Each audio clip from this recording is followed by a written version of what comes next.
ছয় দফা দাবিতে বগুড়া পলিটেকনিক ইনস্টিটিউটের শিক্ষার্থীরা ঢাকা রংপুর মহাসড়ক অবরোধ করেছে। আমরা তাদের কাছে যাব এবং শুনবো তাদের যে মূল দাবি দফা সেই দাবি দফা সম্পর্কে। তারা যে পদার্থ রসায়ন বিষয়ে পড়েছে, তারা আমাদের ইঞ্জিনিয়ারিং টেকনোলজির কি ক্লাস নেবে? ডাক্তার কোনো ইঞ্জিনিয়ারের কাজ করতে পারে না, ইঞ্জিনিয়ার কোনো ডাক্তারের কাজ করতে পারে না। জেনারেল শিক্ষিত ব্যক্তি কিভাবে প্রকৌশলী শিক্ষক হবে? মূলত আমাদের সমস্যাটা হচ্ছে সেটা হচ্ছে ক্রাফটের অবৈধ প্রমোশন।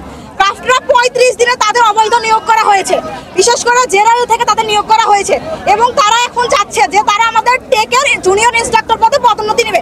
এখন আমার কথা হচ্ছে তারা হতে পারে তারা যোগ্য, তারা মাস্টার্স কমপ্লিট করেছে, তারা অনার্স কমপ্লিট করেছে, কিন্তু তারা যে পদার্থ রসায়ন বিষয়ে পড়েছে তারা আমাদের কি ক্লাস নেবে? তারা আমাদের ইঞ্জিনিয়ারিং টেকনোলজির কি ক্লাস নেবে? এটা হচ্ছে আমাদের কথা। এজন্য আমাদের অনুরোধ বড় মহলের কাছে, তারা যেন যত তাড়াতাড়ি সম্ভব হয় আমাদের দাবি মেনে নেয়।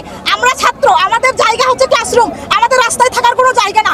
এই জন্য আমরা চাচ্ছি তারা আমাদের দাবি মেনে নিক এবং আমরা ক্লাসরুমে সুন্দরভাবে ফিরে যাই। আমাদের পলিটেকনিকে যেখানে সম্পূর্ণভাবে ইঞ্জিনিয়ারিং শিক্ষা দেওয়া হয়, প্রকৌশল বিদ্যা শিক্ষা দেওয়া হয়, যাদের যোগ্যতা, যাদের পড়াশোনায় এসএসসি প্রফেশনাল, যাদের পড়াশোনা, যাদের একাডেমিক ব্যাকগ্রাউন্ড এইচএসসি প্রফেশনাল, যাদের একাডেমিক ব্যাকগ্রাউন্ড ম্যাথ নিয়ে অনার্স, তারা কিভাবে আমাদেরকে টেকনিক্যাল প্রকৌশল বিদ্যা শিক্ষা দেবে?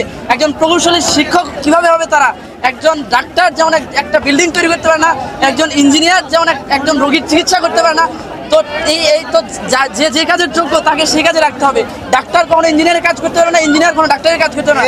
জেনারেল শিক্ষিত ব্যক্তি কিভাবে প্রকৌশলী শিক্ষক হবে যার ব্যাকগ্রাউন্ড কোনো টেকনিক্যাল শিক্ষা নেই? আজ আমরা আছি, যতক্ষণ না পর্যন্ত আমাদের দাবি মেনে না নেওয়া হবে ততক্ষণ পর্যন্ত আমরা সড়ক পথ থেকে সরবো না, আমরা রাজপথেই থাকবো। ক্রাফট একটা হচ্ছে ব্লক পোস্ট, তাদের অবৈধ দাবির বিরুদ্ধে হাইকোর্ট যে অবৈধ রিট দিছে সেই রিট বাতিল না হওয়া পর্যন্ত আমরা আমাদের আন্দোলন চালিয়ে যাব। যদি আজকে আমাদের দাবি মানা না হয়, কাল থেকে আমাদের পরবর্তী কঠোর কর্মসূচি ঘোষণা করব। সারা বাংলাদেশে 49টা সরকারি পলিটেকনিক সহ প্রায় 500-র অধিক বেসরকারি পলিটেকনিক, প্রায় 30 লক্ষ শিক্ষার্থী। আমাদের একই দাবি, সারা বাংলাদেশের সকল পলিটেকনিক ইনস্টিটিউট শিক্ষার্থীদের সকলে একই দাবি। আমাদের দাবি যৌক্তিক দাবি না মানা পর্যন্ত আমরা ক্লাস পরীক্ষা সমস্ত কিছু বর্জন করবো এবং একাডেমিক কোনো কার্যক্রমে ফিরবো না। গত মাসের 18 তারিখের দিকে হাইকোর্ট একটা রায় দেয়, 18-20 তারিখ দিকে, যে তাদের রিটের পরিপ্রেক্ষিতে তাদেরকে ক্রাফট ইনস্ট্রাক্টর থেকে এখন প্রমোশন দিয়ে জুনিয়র ইনস্ট্রাক্টর অর্থাৎ জুনিয়র লেকচারার সমান পদে প্রমোশন দেওয়া হবে। তারা আমাদের শিক্ষক হবে।